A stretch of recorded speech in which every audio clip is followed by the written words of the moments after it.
It's recording. Sweet. Yeah. Oh, yeah. Hi, I'm Dia, and you guys are watching Diano Sir.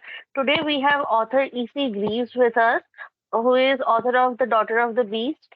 And yeah, hi Ed. Tell us a bit about yourself and the book. Hi, dear. Hi, yeah, I'm Ed Greaves. I live in New Zealand, hence why I'm dressed like this. It's incredibly cold over here. I live in the South Island in New Zealand as well, so it's especially cold. Um, I used to be a high school teacher, and when I wrote the book, I was working in a bank, um, riding a train to work, incredibly bored. But after a trip to Ukraine, I wanted to sort of capture some Slavic, I don't know, like the vibe that I got over there, um, and just combine a bunch of stuff into a story that was kind of banging around in my head. And in the process, I created Daughter of the Beast. I actually have it here. There you go. So Oh, it's a coming of age fantasy. Um, it's not quite young adult, but it is sort of suitable, I suppose, for the younger readers. I tried quite hard to keep too many swear words or gratuitous violence or sex or anything out of it. It follows a little girl who was captured by some monsters, dog-like people called the Volcari, and they take her away for a mysterious purpose that she doesn't know about, and she basically has to contend with the sort of violent and cruel life that they force upon her in order to try and find out what that reason is. So yeah, sort of a coming of age found fantasy, found family fantasy story. nice. So your book is part of SPFBO 9. How Yeah. does that feel? Kind of weird, to be honest. I'd seen it around. I'd seen SBFBO a bunch of times online. I don't really normally, anyway. I don't really spend a lot of time on social media. I'm usually quite sort of a bit of a hermit. But I saw it around, and I'd assumed that it was like a lot of contests, sort of a little predatory, if I'm honest. I think there are a lot of contests out there that require that you pay quite a bit of money to enter, and they seem a little self-serving in that regard. And I always sort of thought of those as favoring people with good finances as opposed to good books. But then I looked into it more, and I think I joined a Facebook group uh, for indie authors and whatnot, and saw that a lot of people were talking about it. So I checked it out. That was towards the tail end of the last one, and I realized that yeah, it's actually it's free to enter, and it's legit, and it seems like a really wholesome kind of competition. So yeah, I just set myself a reminder, and lucky I did. The timing being in New Zealand, we're like in the future, and I think like 12 hours ahead or something at the time. So I stayed up until midnight, and I was refreshing the browser. We have really bad internet here, by the way. And so, yeah, I think it popped up. I entered, and then I closed it, went to sleep, woke up in the next morning and saw that it had actually closed. Like the entries had finished in like what 30 minutes or something like that. Something really crazy anyway. And I was like, oh, thank God I'd set an alarm. But yeah, it's so far been really cool. And I think like I joke a lot online about like the real SBFBO is the friends we make along the way. But it's true. It's like I honestly genuinely don't really care about placement or anything like that, because it's exposed me to a whole bunch of books that I otherwise wouldn't have checked out. And it has exposed me to a whole bunch of people I otherwise wouldn't have met. So like yourself, I wouldn't have met you. I wouldn't have met, just plenty of people. I've joined Discords, and which I never really did. I always thought the Discord was just for like having in the background when you're saying racist things, playing Call of Duty. I don't know. Like I just heard of it as like this voice chat thing for gamers, and so I joined groups there, and yeah, it's been really good so far. So how is your book being perceived after it entered SPFBO 9? So far, pretty good, if I'm honest. I was really surprised to see people reading it in buddy reads, and like people talking about it. I made it through the dreaded was it the first chapter culling threads on Twitter. If you've been keeping up with those, I made it through. I think the first one of those, maybe even the second. It was pretty heartening, um, which I feel is almost like more of a challenge than an actual full book competition, because like the first chapter, it's like you back in my day, like I don't think I've read many books where the first chapter was the main thing that gripped me. It was more just the general idea of the book, and then the story as it unfolded. So that was quite fun. But yeah, so far it's been pretty good. It's obviously early days for me. Like the book's actually been out since last year, but I just put it on the internet and forgot about it. So far it's been pretty good. Really surprising. So, what do you think sets the book apart from the other entries in Uh, SPSU? the amount of red on the cover. Actually, no, there are quite a few. I've noticed there's a general theme of red on the cover books. I would say it's the fact that it's Slavic, I suppose. There are a few others I think that sort of are set in Slavic infused worlds. Um, I would say it is the combination of what you'd normally put into young adult or middle grade reading with the whole coming of age, that sort of thing, but tackled in a way that's definitely meant for older readers. I think because I try to tackle themes of belonging and whatnot that I think might generally fly over the heads of younger readers, but the main character, at least, she's quite young. So I think it kind of tries to combine those two. I don't know how successfully. So far seems to be okay, but yeah, it's I think that. So, what made you want to be a writer? What was your journey like? I've always written stories. I was taught to read and write when I was really young. I was reading books that were well above my supposed reading grade or what have you. Both my parents are trained teachers as well, so they were quite big on teaching that. So I've always spent more time writing little stories, or I'd have homework and I wouldn't do it unless it was creative writing, or I would try to find a way to put creative writing into homework that wasn't creative writing. So, like if I was doing a science experiment, I'd do it from the perspective of an alchemist or something. I think it was probably quite frustrating for my teachers, but I kind of hung on to that. And then whenever I was bored, like with those train rides to the bank I worked at, they were like an hour train ride. Even it's Auckland, it's got the worst trains ever. And so I'd be sat there just on my phone on Google Docs, just writing crap that popped into my head. But yeah, so the actual writing of the book was over a long period of time, just kind of collecting ideas, and then that trip to Eastern Europe, kind of realizing that was the theme and vibe that I wanted to capture, solidified it. I put it together, and then the rest of it just kind of spewed out. Like I know there's the whole planners and pantsers thing. I would say I'm definitely more the latter.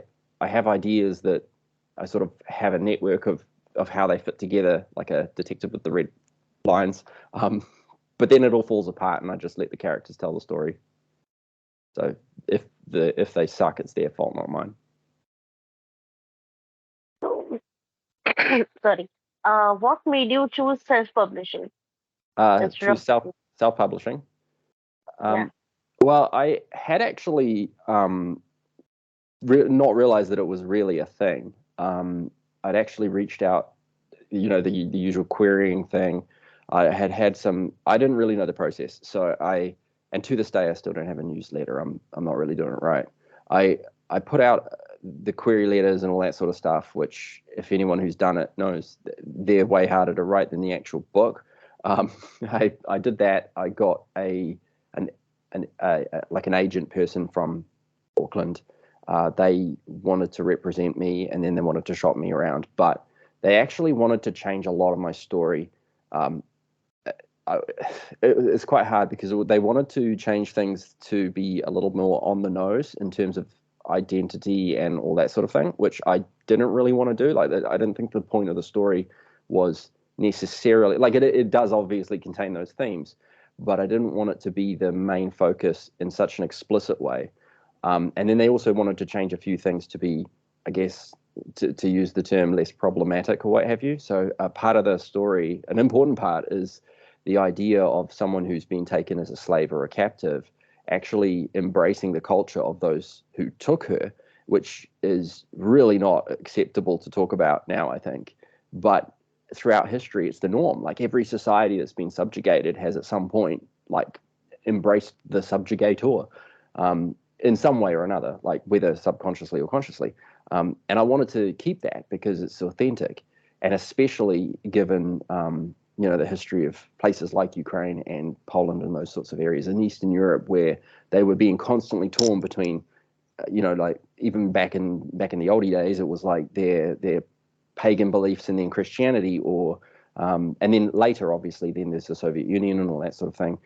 The idea of people in a borderland being torn between two empires or two ways of thought, I didn't really want to give up on that. So anyway, long story short, the agent wanted me to change too much, and the whole way they wanted to do it, I was like, nah. So I pulled back. I canceled all that, and then I sat there thinking, well, I kind of want to get my books out. And my older sister writes as well, so she's got books out now. And she was like, just publish it, like self-publish it, and see how you go, and then we can do mine if yours works.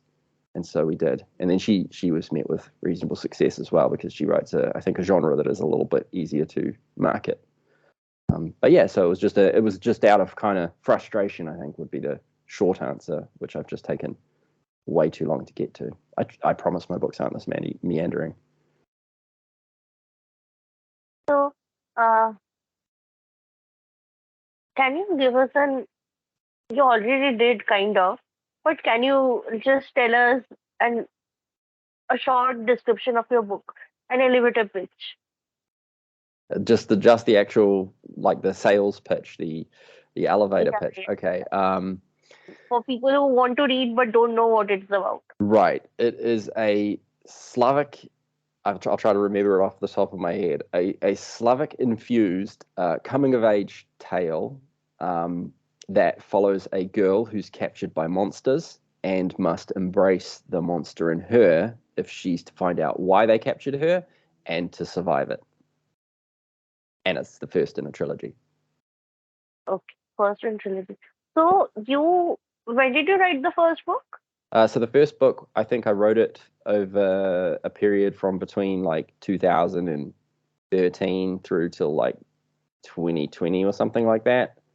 And then I published it in 2022, so last year.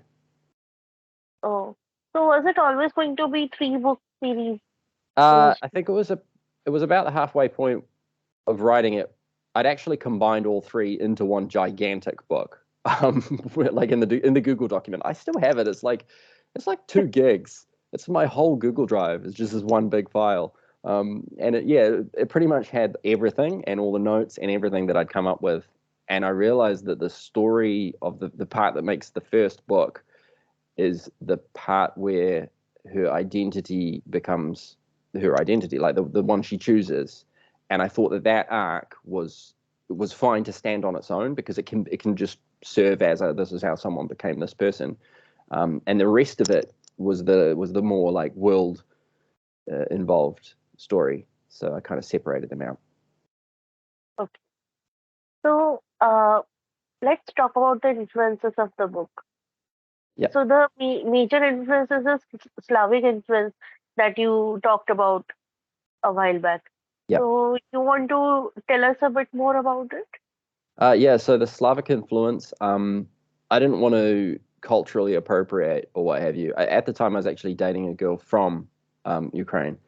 And so I'd learned to speak a little Russian, and I was always interested in that area anyway. So when I was over there, I really made the effort to speak to people off the beaten path, if you know what I mean, like to actually talk about like their views on their land, who they felt they were. And it was the start of the Maidan unrest as well. So there was a lot of there was a lot of anti-Russian sentiment and pro-Russian sentiment, and depending on who you talk to, they thought of Ukraine as one thing or the other.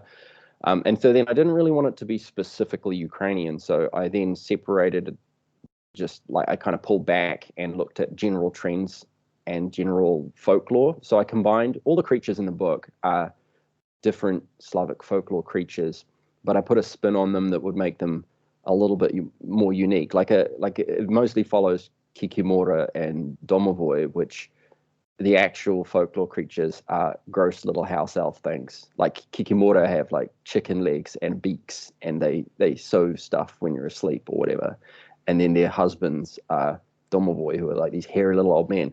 And I didn't really want it to be that because it sounds weird, them fighting and stuff. So I kind of took them and then changed them up, which I suppose is cultural appropriation. Maybe, I don't know. But yeah, so it's influence in that regard. The whole theme of the book's trilogy of Vishika, they're like embroidery patterns. I actually totally misspelt the word, but kind of deliberately, just to separate it a little more as well. And I kind of like took the idea of telling stories using embroidery and put that theme in there as well. So there's a lot of random stuff that I just wholesale pulled out of things people had told me or things I'd misheard that people had told me, and then I just was like, oh, that's what it is, and used it. Yeah, so. So, what kind of research did you do other than talking to people from that area? Oh, right. So obviously just reading about medieval history in Eastern Europe as well, like the Mongol invasions, that's later medieval, but earlier medieval as well. So like the Kievan Rus and how the original, well, not original, but like the settlers that came down and the things that were the stuff we're sort of more familiar with was actually Nordic and Germanic that kind of came down and settled there, and then what sort of technology they had. I looked all that stuff up, and like my dad's a massive nerd, so he always had books on that sort of thing anyway. And I think the really trivial reason for why I always preferred to look at Slavic stuff was probably just because they wore sweet, like lamellar armor, and I really like those helmets. I actually put a picture that I drew in the second book. I'll see if I can show you. So I don't know what they're actually called because I can't remember, but they're helmets that look like that. Oh, Yeah, I really like them, that style of armor. And like, I don't know, as a kid, I really liked it. So I was like, I'm gonna put that in a book. So yeah, obviously research that. I try to be really authentic with the type of weaponry they use and the strategies that they use in battle, like hit and run strategies, and then also the types of weapons that could damage what armor or what couldn't and stuff. So, and their food. Also vegetables, actually, that's another thing I've noticed in a lot of fantasy authors. Maybe it's the Lord of the Rings, but people put potatoes in Europe when they really wouldn't have been. So, pro tip, if you're writing Slavic stuff, they mostly ate leeks and like okay. Swedes, turnips. I had no idea. There you go. And that was going to be my next question. That what new thing did you learn while researching? Well, so that stuff I actually already did know, but just from being a massive nerd and well actuallying people on the internet. But the thing I learned about, and it's really strange, and it was actually more for the second book than the first. And I don't want to spoil anything, but I do look at motherhood, and the thing that I guessed it, I wrote it, and then I double checked it and I researched it afterwards just because it felt like it was right. And then I researched it and I was stoked that I'd got it right. But I learned that a woman's period won't come back after childbirth until around the same time as she stops lactating, Yeah. thereabouts. And it's to do with some sort of hormone thing. Don't know what it is. I actually work for a health company now, so I probably should know, but I don't. But yeah, I actually looked that up and I was stoked that I just guessed it.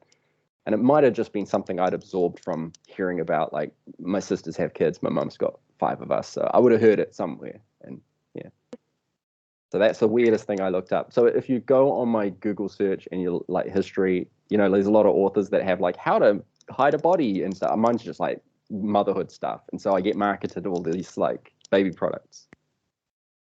Quite fun. So, uh, let's talk about the characters. Yep. The main character. Like, did you have like how did you come up with that character? A Um, young girl, or like being in the head of a young girl? yeah. That was So it difficult. was kind of weird. Like I was worried that as a dude, obviously writing from the perspective of a teenage girl, but then I just realized, like, I mean, people are people, right? We're going to have our differences, but for the most part, the things most people want are probably pretty similar. And also, I just kind of writing a younger kid. I just remembered how I was as a kid. I was a total dick, and so I just I was lazy. I don't want to do work. Like I'll just look at the bee fluttering around in the garden, just thinking, man, imagine having to do that. And now I work full time. I'm like, oh my god, someone take me away on a raid. But yeah, it was just a matter of trying to write a person first, and then I kind of and then I didn't just write a dude and then apply, a female body to it. I kind of wanted to like write someone that would be a little bit more universal, and then put that context in, which is where I suppose some research and some asking my sisters for like a fact check occasionally came in. But in terms of her inspiration, she actually started as a joke, weirdly enough. Not as she was in the book, but just the concept of a character, like a girl who was raised by some sort of monsters to be like a warrior or what have you. But despite not being one, was a side character in some D&D game or something that I was in ages ago that someone mentioned offhand, and it just stuck in my brain. And I was like, yeah, but how would she have got there? And they're like, shut up, who cares? It's irrelevant. But it stayed. And so I kept that. And then I thought, well, how would she get there? I'd like to tell that story, because that's more interesting, I think, than the fact that she's this girl hanging out with these monsters, thinking she's one of them. Like the how is more important than the it. But yeah, then I also added a little bit of that ex-partner of mine. She's a good friend still, and I gave copies of the books to her just to double check, and she was like, wait a minute. But it was more just some of the conversations that they have in the book about like women's place in the world or people's identity. Those are almost word for word things that she lectured me about. So Okay.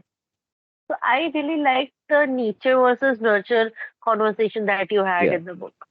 So you want to tell us a little about how it came to be? Yeah, so I don't know where I stand on that as well. So I taught troubled kids for the last few years up in Auckland. And it was one of those questions that constantly was in the back of my mind, dealing with kids who were in horrible situations and who may have turned out kind of fine had that not been the case. And it made me wonder, well, is it the nature? Is it the nurture? What is it? And obviously, I don't have the answer. People get paid far more than I do to discuss it. So I kind of wanted to explore that, but then I also wanted people to openly talk about it, but in a way that they would frame it, because I don't think that people in a medieval sort of society would sit there and talk about like psychology, but they still have those concepts. They might have just phrased them differently. And in some of the conversations, like I go back and read it now, and I'm like, man, Anna is such a dick. But then in other ones, I'm like, he's so right. And then it depends on my mood, I suppose, as well, and whether or not I've been talking to my sisters, where I fall on the issues. So uh, let's talk about the world building. Is it inspired from history or did you just come up with it on your own? So I suppose the tech level, if I had to guess or like to place it, would be around about 880, 980, maybe a little later, and definitely in that Eastern European area. I think some of the technologies they use are actually earlier. I took some stuff from antiquity, and kept it going a little longer than it actually would have. And then I also took some stuff from now and sort of retrofit it. So no one, I was quite careful not to have things that are made up, that are sort of historically inaccurate but perpetuated by fantasy. So when they go to inns or taverns or whatever you want to call them, they're not really like a bar with some drinks and then some rooms, because back in the day they were like just one big room with a whole bunch of beds that people shared, like a giant bed, and there'd be like seven dudes that don't even know them all in this bed. Probably not seven, but whatever. So I tried to keep that sort of stuff in there. But the actual setting itself, like I haven't got a map in my book, but that's because I can't 100% place where I put the places. Like I'm like, was that place even that? Like, how would I draw that based on the description? But I I sort of would say it's based around like the Mediterranean and up towards like the Black Sea and whatnot. So in terms of geography, but it's not our world or anything. I don't base it on that. Though the sun still goes the same way, and I think they still refer to the ground as Earth. I don't know if I think they call the planet Earth, but I don't know. And they know it's round. Like they're not dumb. No offense to that So one guy that still thinks the Earth is flat. so you said it's based on like a bit from history and all that.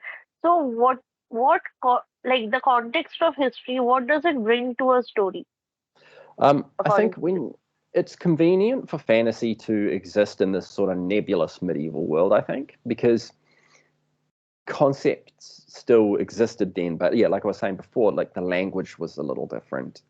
And I think there's something like having it historical like that, having it placed in that sort of era makes the stakes a little bit more, I don't know how to say it, like maybe tactile. Like if you have to fight someone nowadays, you can just shoot them, right? Like if there's a war, they might just send a drone. You don't have to actually be there. But back in those days, you'd actually have to get dudes to go out and whack each other with pointy objects. Like that's so much more.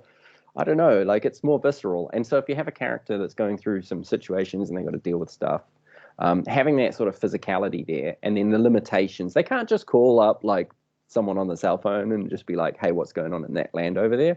You can put fantasy medallions that people can talk through or whatever, like a cheat in that regard. But you don't want to be too, I don't know, generous with that sort of stuff. But I think in terms of the actual yeah, I think having that awareness of history and having that kind of almost tribalism, I think makes for really good storytelling. You can have us versus them, but it's easier if it's fantasy. You can make the them a whole lot more scary and a lot more uh, actually villainous or what have you, um, based on modern sensibilities. And so that way it's easier to kind of create that paradigm. I don't think you can do that so easily if you set something now. So, yeah. Okay, that's really interesting. That uh, if it were to be in a modern world, the tension, the stakes won't be that high. Like Mm, there will be different stakes, but there is something about having a story exist in, a historical period that is not yeah. this. Yeah. It also, I think we obviously romanticize the historical periods of any period. We're obviously going to do that. But I think that romantic view on things makes for a sort of sense of familiarity or what have you. Like if you talk about castles, right? Like everyone knows what a castle's like, and we have these ideas. You can make a scary castle, you can make a nice castle, but it's still a castle. Like we know what it is. But when you play something now, if you say it's a mansion, it's kind of like, well, it's a big house or whatever. I don't know. I think the words we use for things to apply to history have more concrete meanings than what we use now. But I don't know. I might just be because I don't read enough stuff set now. So your book has a prophecy, and usually books with prophecies they go a certain way, but Hmm. your book didn't go that way. No. So how do you make it fresh? Right. So I didn't. I actually personally really don't like philosophy. Sorry, philosophies. Prophecies. I really don't like them in the sense that if you have a prophecy that tells you what's going to happen later in the book, why are you reading the book? Just read the prophecy. Go. Okay, cool. That's it. We're out. Like. But I wanted to be the kind of thing that would, if there was some sort of people who could speak to spirits that time didn't matter to, that the spirits might see things and tell them what's going to happen or what have you, but the spirits also don't see things the way we do. So then you're still just kind of guessing. You've got a clue, but you're kind of guessing. And so I wanted there to be um, promises of futures. It's actually covered a little more in the second book. There's a character who explains it like they're not certain futures. They're possibilities, and you just have to choose the most likely possibility out of the lot. Like, and everyone has a different interpretation on what that possibility will mean. So yeah, I kind of wanted to do that. It's a little annoying for people. I actually have had feedback where people were like, "What was the point of those dreams and prophecies? None of them came true." And it's like, well, they kind of did. They sort of did. I don't know. Maybe they will. Plus, it's an awesome trick you can use um, to place something down in a point in the story that you can then use later on, and then a reader will read it and go, "Oh, I see what that was." But really, you're just kind of pulling it out of your ass, and then later on adding in the seeds to the clues retroactively. So how do you write action scenes? Right. Those Oh are man. some of our favorites in the book. Yeah, I try not to if I can help it. No, I I don't want anything to be too gratuitous, and I'm also really mindful of the fact that a lot of people's eyes glaze over when there's too much fighting or action or whatever. I know there are some people who love it. Don't get me wrong, but it seems to be more common for people to glaze over at that. So I tried to write stuff. It's all following first person perspective. I probably should have put that in my book description. The book is first person perspective. And so having a person describe action, I tried to be mindful of the fact that she's not going to sit there and give a blow by blow of everything that's happening in a fight, for example. Like if there's two people having fisticuffs, she's just going to explain who wins, or if there was a specific punch she thought was cool. And I'd also try to have her perspective, her views on things portrayed in the way in the language she uses to describe a fight. For example, it's not something that actually happens in the book, but if there are two people fighting, one of them kicks the other one in the groin, and it's someone she doesn't like, she might be like, "Oh, it was an amazing kick, brilliant, like, took him down." But if it's the person she does like is the one getting kicked in the groin, she'd be like, "It was like a deceitful trick," and it was, So I try to apply that to the language I use to describe the scenes, and then also try to use shorter, sharper sentences. No, not many. I don't even know the words for words, like I probably should, having taught, but I always forget, like, verbs and adverbs and all that. Like I'm always just like, it's the describing word. I try not to use too many of those. It's so terrible. So that's actually very fascinating to know. Not the second thing, Yes. adverbs and all that, but the fight scene, because it's from a first person perspective. That changes a lot, because third person you usually see someone going, like blow by blow, everything that is happening in Mm. the fight. But here, as you said, we are actually seeing it from someone's eyes, and it's what matters to them, what makes them like the person they are, that Yeah. matters in this case. Yeah, So you my can next, use that. Yeah, it's like you're using stuff that normally would just be detail to further like portray that character, I think. yeah. So I was going to ask you, like, what made you write it in the first person perspective? Oh, so most of the stuff I write is third person, and I normally, I'm writing another book right now, which is set in the same universe, um, and that's all third person.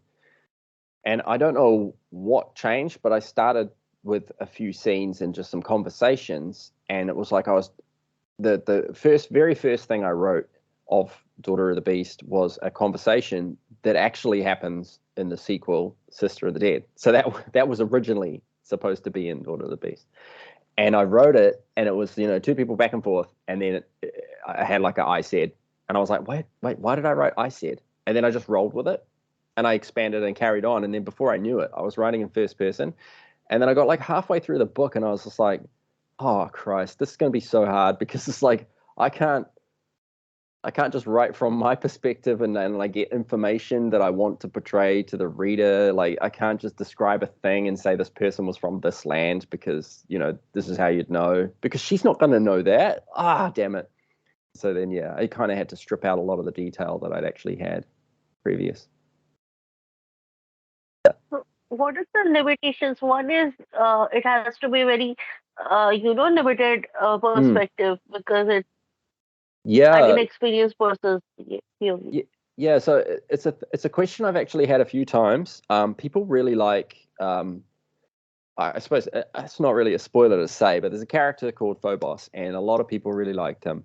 And he is actually probably my favorite character as well, just because he's a character I've used in a bunch of like Dungeons and Dragons or whatever, just because he's so shifty and it amuses me. So I he obviously kind of disappears at one point, and people are like, "Well, what happened to him?" I'm like, how the hell am I supposed to tell you that? Like, it's all from one person's perspective. She doesn't know, so we can't know. I know, but so the next story, obviously, going to be third person perspective. We'll be able to explain that sort of thing. I don't actually have to worry. I can just switch to him. So what are the benefits of having a first person perspective? I'd say it's the fact that we can, over the course of the story, we can see her thoughts. Like she can think about. I mean, you can do that in third person as well, but it does almost feel a little bit like lore dumpy when someone thinks out their thoughts in third person. But as a first person narrative, you can weave her thoughts into the things she's doing at the same time as she's doing them. Um, Like, if she's going to go through a door and the door happens to remind her of someone, then she can talk about that someone while she's going through the door. So I I feel as though that's the major benefit, is that it's kind of like, as she describes things, the language she uses throughout the book kind of changes a little bit, and that way you can see her personality change throughout the story as well. I think I was quite careful to never have her really be that gleeful about working until the very end. I think she has to do a little work or something, and she's not so put out by it. And also was quite careful not to use too much. Well, there's no real swearing. Oh, I think I say shit maybe like twice in the book. I can't remember. There were a couple of minor swear words, but I was careful not to use them to begin with because she wouldn't know those words. So yeah, you can get that sense of progression, I think, in the way she describes things. Also, it has the theme of found family in it. Mm. So, how did you come up with that? Like different kinds of characters.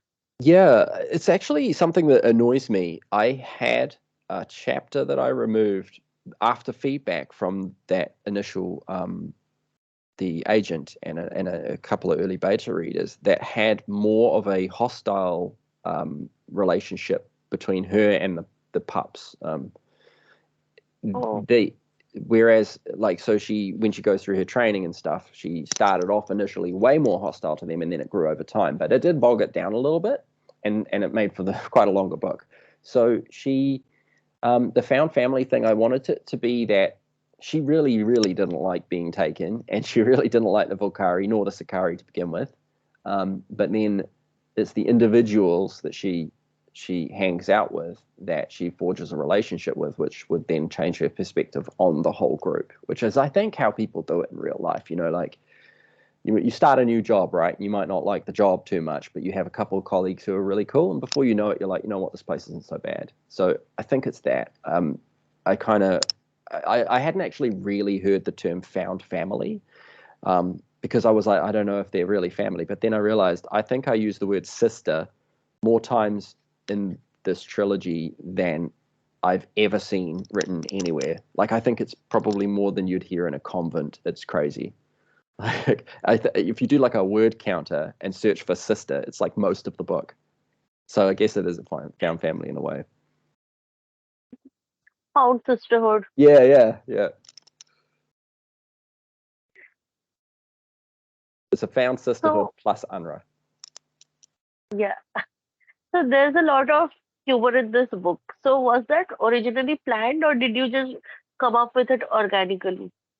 The humor, Yeah. um, I don't know. I just write like that, I think. Like I, I can't help but be a smartass. It's like one of those things where I was an annoying kid, and I'm the middle child as well. So it was my defense mechanism against an older brother who's far larger than me, and younger sisters who are far smarter than me. So it was like this kind of, you have to learn to be a smartass and deflect things. And I just kind of accidentally put that in. I think some of the jokes were unintentional, and I'm I'm quite particular about the humor that I do read in other books. Or, like, I know I really like Terry Pratchett's books, right? But I don't actually find him that funny, if I'm honest. Which is, I know I'm going to get burned at the stake for saying, but I appreciate everything other than the jokes, which makes it great. So I was careful not to try and make the jokes or the humor like deliberate, if that makes sense.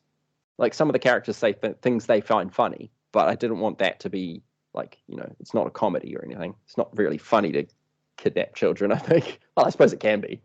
Like, but yeah, so I think it was Yeah. mostly So, accidental.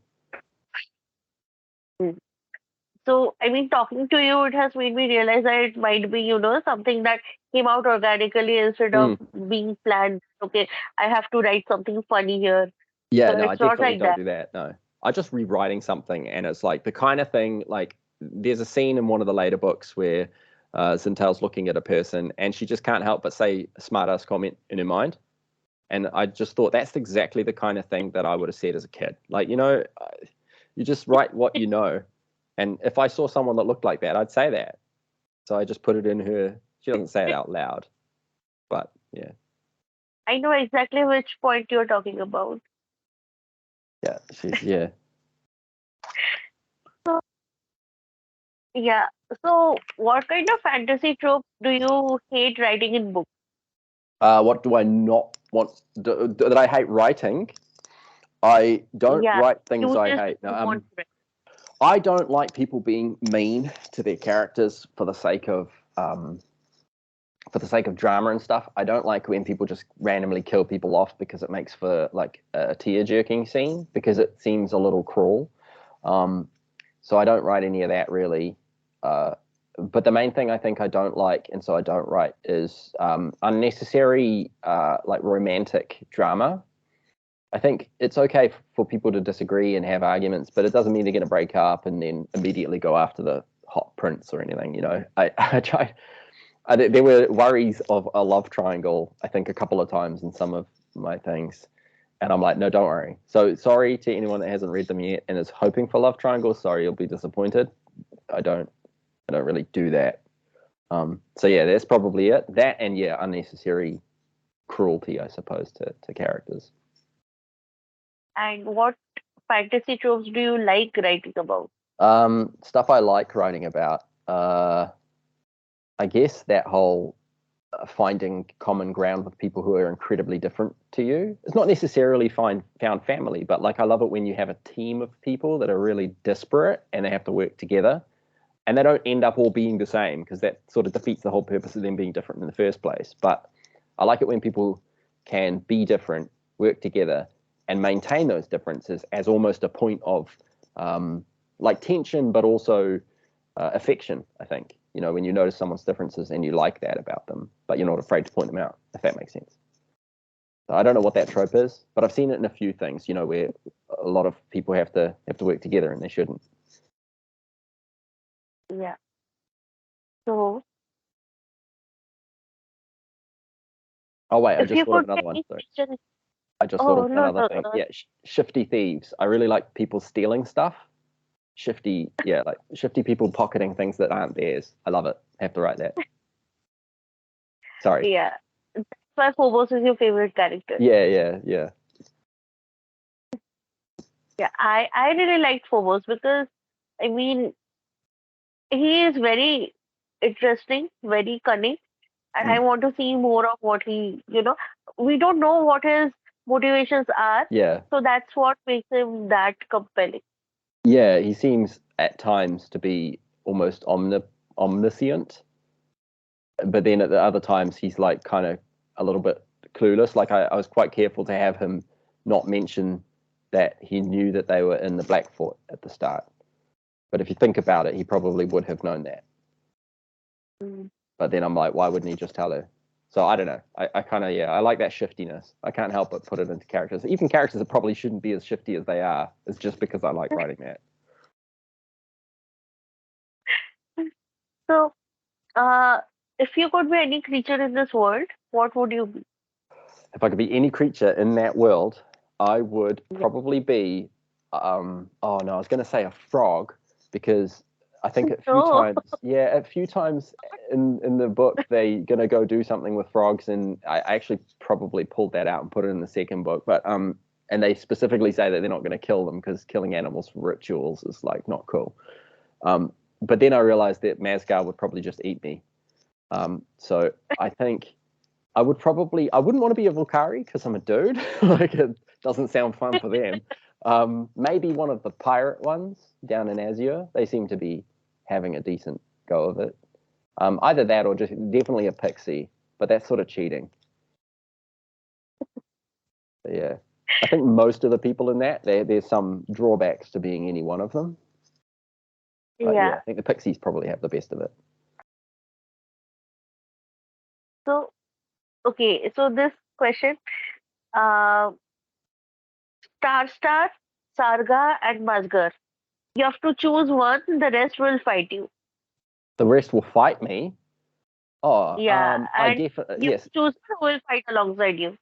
So Star, Saga, and Mazga, definitely Saga. Yeah, She's a Sarga. yeah, she's mighty. Whereas the other two, I know they team up, and as long as it was if the battle wasn't on water, like if we weren't on a boat, definitely her. But if we were on a boat, then it would be Star, because she's a pirate. Oh, Yeah, and Saga doesn't have her sea legs. But yeah, for sure Saga because she's like fearsome. But I don't know that she'd actually want to fight Masgar. At least it would be a yeah. hard situation. For a, good, like if you motivate her, then she'll fight. If you Yeah, give her booze or something like that. yeah. Promise her something like that for sure. Yeah, I wouldn't want them to. Yeah, I wouldn't. Definitely don't think I would trust any of them to defend me.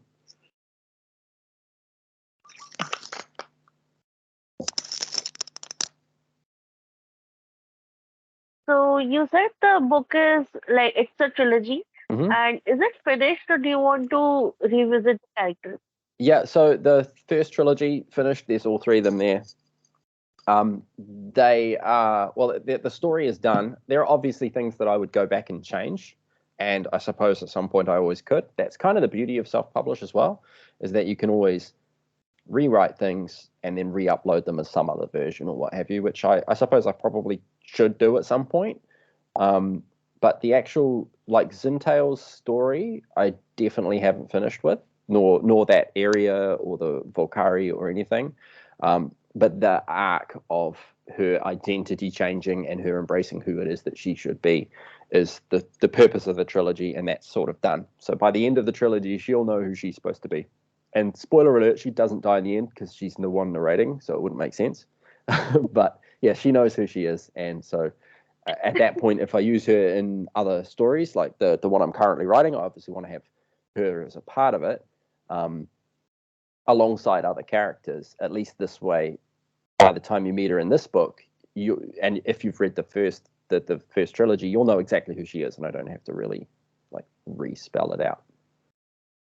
But if you haven't, then I'll probably just put like I don't know, a couple paragraphs or something in there, and maybe an in joke or two. So what are you working on right now? Right. So the story I'm working on right now, it came to me in a dream. No, it came to me with just a random idea. I was sitting around, and the way I usually do things is I procrastinate a whole bunch, sat around outside, and was just thinking about stuff. And the idea of a guy climbing up a ladder, like a really tall ladder up a cliff, just came into my mind. And I was just thinking, like, why? Why is he doing that? And so I filled in the detail, and by the end of what I'd written, I realized I had like the beginning of another story that could neatly follow on from the trilogy, but not be about the same stuff. Um, and so the story that sort of popped up is it's to do a little bit with the whole the temples between the different peoples. There's like a sun temple and a moon temple, and them being at odds with one another. And I wanted to kind of write uh, yeah, like a more what do they call it, an ensemble cast or something. So there are more people, and it can follow multiple people. So you can have people that are involved with it. I'll have a bit of Phobos in there, I guess, just to because I can't help myself. But the main thrust I wanted to have it was a poor guy that's stuck in the middle of all this crap, and he's just like, you know. But I wanted him to be um, a member of the group that's set to like colonize or pacify that region. So I can't help myself with these problematic topics, but I almost wanted to tell a story from the perspective of like a conquistador or something, right? Like they can't all be just evil dudes that are out for gold. Like surely there are some of them that are like, okay, maybe we want to like help these group or this group, or they have to be reasons why people do stuff. And I kind of want to explore the idea of a guy whose job it is to colonize a region or to like run that process, but at the same time be kind of like, I really just want to be at home, and I really don't care about the squabbles of these native people from either faction, but I've got to sort it out. So yeah, that's the thrust of that story, and it's That about sounds fascinating.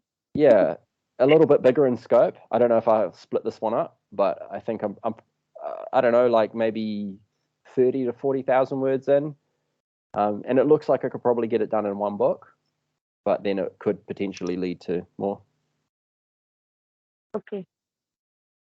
So, uh, I really like the covers of the book. the Daughter of the Beast Oh, series. thank you. So who designed the covers? That was me. I just drew them. I was I drew the pictures inside them as well. I was trying to figure out what I wanted on the cover. Um, I knew I wanted the whole daughter of, sister of, mother of thing as a progression sort of. I wasn't 100% sure on the other two words, so I had daughter of the beast, and I thought that was kind of cool. But then I was like, oh, what do I do for like sister of the something and mother of the something? So I came up with words of those, and I had a little sketch pad, and I just drew like daughter of the beast, and then I had the idea of having a little figure, like the just that, and then something Mhm. there that would change depending on the book. So there's a Bulgari, and then a skull, and then a giant octopus thing. And the other thing I wanted to do was have it so that the character progressively gets better equipment, so that sort of showing her progression from pleb to amazing warlord or what have you. Yeah, and I just drew those in like little thumbnail form, and then I sort of was like looking around online to see if there was someone who could do them. And then my sister, who does her writing, was like, "Have you forgotten that you can paint? Like, why don't you just paint them yourself?" And I was like, "People do that? Like, okay." And then yeah, I did that. There are things I'd change about them. Like, I definitely get rid of the snakes on Sister of the Dead. I don't like how they came out, but because one of them got cut off, there's one meant to be there, but he's on I the like other it. I side. like. But yeah, there's just things like that, and so I just painted them, put them together as just sort of like a test proof, and then I got a print copy to go through. And when it arrived, I was like, it actually looks kind of cool. So I just touched up the colors so they were a bit brighter, and then just left them how they were. Yeah, it looks really good. Like Thank you. I had no idea that you made the covers. I was gonna ask you like who made the cover, and Yeah, yeah. I So a few people had have been no surprised idea. by that. Like I don't know. I've always drawn. I doodled in my books when I was a kid, and I've never really, I don't know, never really thought of doing it full time or anything. But I've occasionally drawn for commission. I stopped doing that mostly because I wasn't 100% sure how much I'm supposed to charge people. It's like it seems to me like something I do for fun, and then people are like, "I will pay you," and I'm like, "No, no, no, you have it for free." And I've more often than not, people insist that they pay me, and I'm like, "Oh God, no, I don't know. I feel bad." Yeah, That's kind of like me and embroidery because people want my stuff, and I'm like, yeah, have it for free because I don't want to yeah, charge people. How much am I gonna charge? Like I have to calculate everything and yeah, then ask them for money. That's like, yeah. It's like you do it because you enjoy doing it, but then at the same time, like it makes sense that you do get paid for that, right? Like because I mean, people who like building houses, I guess they get paid to build a house, so it's not fair. But you must show me some of your embroidery, actually. Do you have any on hand? oh, I wait. Uh, this is not the time to show embroidery, but I'm gonna show you one. Awesome. Okay, this Oh, sick. can you see? Yeah. So yeah, this is for my art. I don't know what OCHER means. Is it like So that is ochre? OCHER in the middle. I have no idea what it means. Isn't it a That's color, for my or is art. that spelt different? That's spelt with an R That's E. spelled, yeah, RE, Yeah. that's different. I have no That's idea what cool. That's mad skills. You must make a Vashivka. Just start like embroidering yeah. your life story. You got to do it.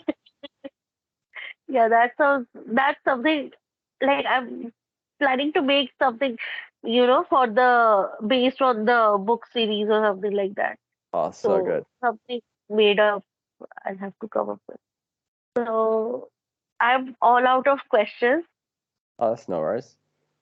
Would you like me to ask So you questions about yourself? so if you don't mind, I'll stop the recording now. Like Yeah, we no are worries at all. done. Oh, Yeah. thank you very much. So Been awesome. yeah, no, I'm not ending the video. I'm No, just no, no, I ending the know. yeah. So